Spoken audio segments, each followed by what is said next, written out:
Hey guys, it's your old pal Tony Giles TG here, back once again with another episode of The Record Room for you. And now, alongside listening to records and reading books and playing video games, I also like listening to audiobooks, especially when I'm driving or if I'm trying to fall asleep at night. I find it very soothing to listen to, a biography or a novel, something like that. And I recently stumbled across the story of Megadeth's Rust in Peace. But what's really cool about this is the story is actually narrated by everybody that was there at the time. Dave Mustaine, Dave Ellefson, all the members of the band,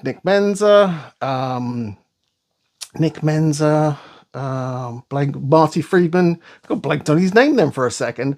And lots of other people as well, managers and friends. Dave Mustaine's wife is also a part of the story as well. And it was a really detailed look at the album and the making of and what went into making Rust in Peace. And it kind of set me on a little bit of a Megadeth kick, which honestly I didn't need a lot of encouragement for. I love Megadeth, always have and always will. And so I thought I'd talk about Megadeth on today's episode. My first introduction to Megadeth was actually through the So Far So Good So What album, but on cassette. In fact, it was this very cassette here. This was my introduction to Megadeth. And the song that really hooked me, weirdly enough, is their cover of Anarchy in the UK, the Sex Pistols tune. Now, at the time that I first discovered this cassette, I think I was about 17. I was either 16 going on 17 or had just turned 17. I had a crummy job that involved me being up at the crack of dawn, traveling into London, and then traveling out of London aboard a van, which would then go and deliver food ingredients to pizza restaurants. Yes, it was not the most salubrious of jobs, but one of the cool things was I could listen to my Walkman on the train in the morning, and I absolutely rinsed this tape. I loved So Far So Good So What, and I would just constantly listen over and over and over again to Anarchy in the UK. I can't say why, I'm not a huge Sex Pistols fan, but there was just something about that album. And I absolutely loved it. And I've listened to this tape on and off over the years. But after listening to that, I thought, it's time to jump aboard the Megadeth train. So I got me some more Megadeth. And I got me some more Megadeth on tape because I was listening to a lot of tapes at the time. Yes, I still collected records, but tapes were still cheap then. In fact, they were fairly cheap because they weren't really being made anymore. So I managed to get the first Megadeth album, Killing Is My Business and Business Is Good, and also Megadeth's Countdown to Extinction. Two absolute bangers, and still two that I don't actually own on vinyl to this day, for a couple of reasons. Namely, one, they're really hard to find and really expensive, and two, they're really hard to find and really expensive. This album, Killing Is My Business, this has been not reissued, re-recorded. Obviously, I'm still going to stick with the original. And Countdown to Extinction. I mean, this song, I remember Sweating Bullets being on MTV all the time, all the dang time. And it was a time when I wasn't massively into metal, so I was just like, oh, this Megadeth, will it ever stop? But I absolutely adore this album. I would love to track a copy down on vinyl. Hopefully I'll come across it one day, a record fair or something, and it won't be stupidly expensive, because this is just, man, Symphony of Destruction, such a great song. But yeah, Sweating Bullets for me is just chef's kiss. But this being the record room, let's talk about some Megadeth on vinyl. Having listened to Rust in Peace, the story of the making of, I had to go straight away and listen to Rust in Peace, because let's face it, Rust in Peace is just, does it get any better than this album? Seriously, is this the greatest thrash metal album of all time? I don't know. You tell me. This is the 180 gram audiophile quality limited edition vinyl. I think this came out in like 2013 or something like that. I remember buying it when it came out. Wasn't massively expensive. Now, still not massively expensive, but it is getting harder to find on black vinyl. But it does replicate the original version quite nicely, even down to the inner sleeve. And it's nice thick card, I will say that. I am a fan of the presentation, and it sounds pretty good. You know, it doesn't sound. You know, it was a well-recorded album. Mike Link, who produced the album, obviously probably most famously known for the work he did with Guns N' Roses. But yeah, this is a great sounding album. A great sounding album. And thrash metal, heavy metal, whatever you want to call it, it's good. It's just good. There's not really a bad track on this album. I mean, Holy Walls is just the track of all tracks, the riff of all riffs. It's just so good. And Tornado of Souls is... what a song Tornado of Souls is.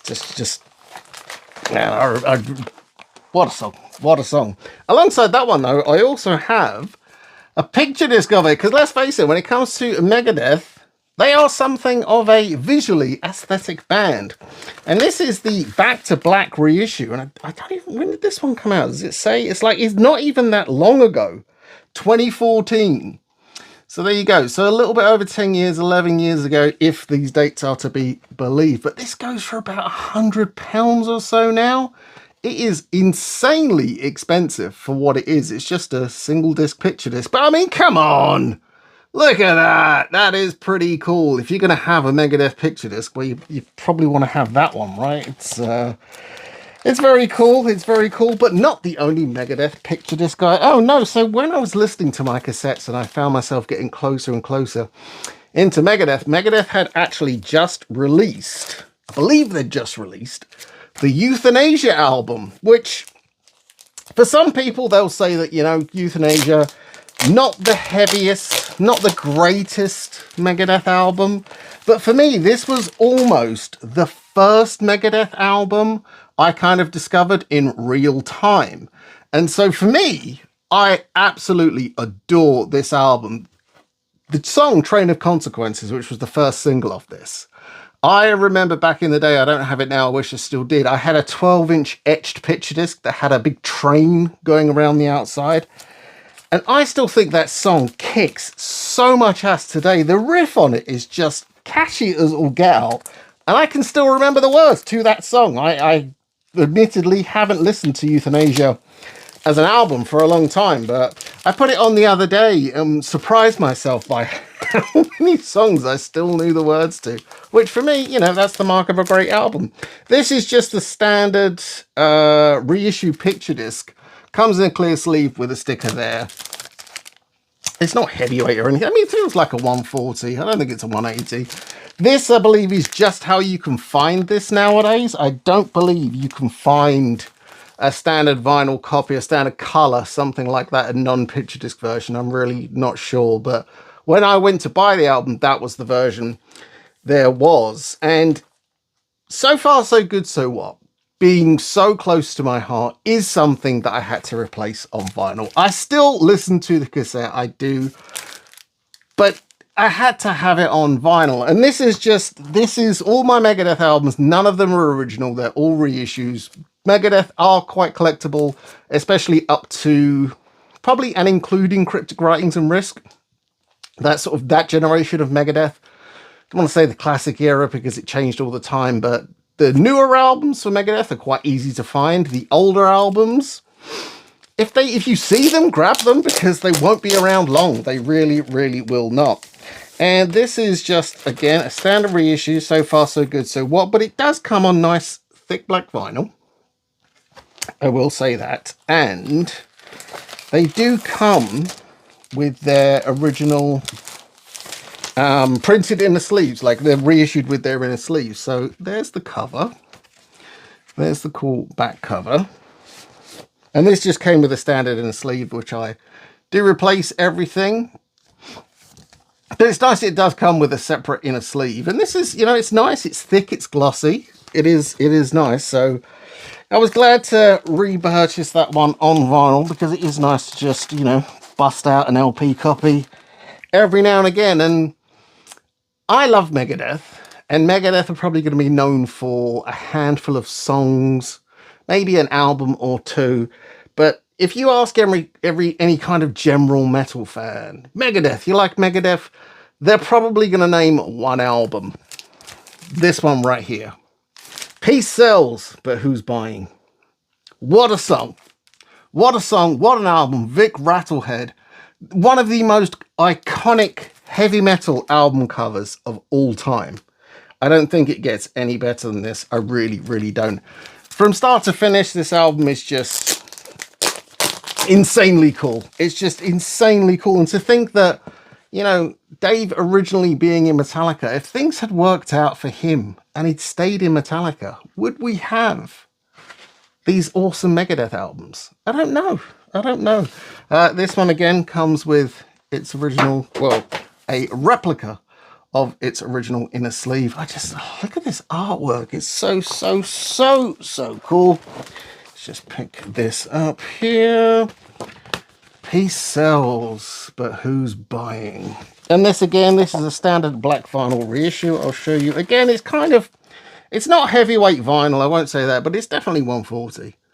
It feels good. More importantly, it sounds good. And now I've pieced together this sort of humble Megadeth collection on vinyl over the last couple of years. You can find stuff out there.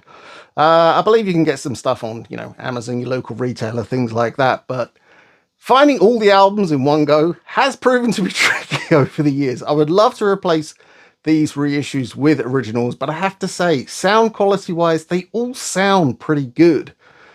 Rust in Peace sounds like the oncoming hell that it should be. It sounds brilliant. And Tornado of Souls just that. It's fantastic. It's absolutely fantastic. I love Megadeth. I would highly recommend any of the albums I've discussed today to anybody out there. And also, if you're a book-loving fan, check out the Rust in Peace story as well. It's really, really interesting. A lot went into the album that I had absolutely no clue about. Some of the stuff I did know, some of the stuff I didn't. So it was great hearing that for myself. But that's it for this episode of The Record Room. Thank you for joining me once again. And if you haven't already done so, please consider giving us a big old thumbs up and subscribing to the channel. It does help us to grow and help us to do more. But in the meantime, stay gold and spin those blackest circles.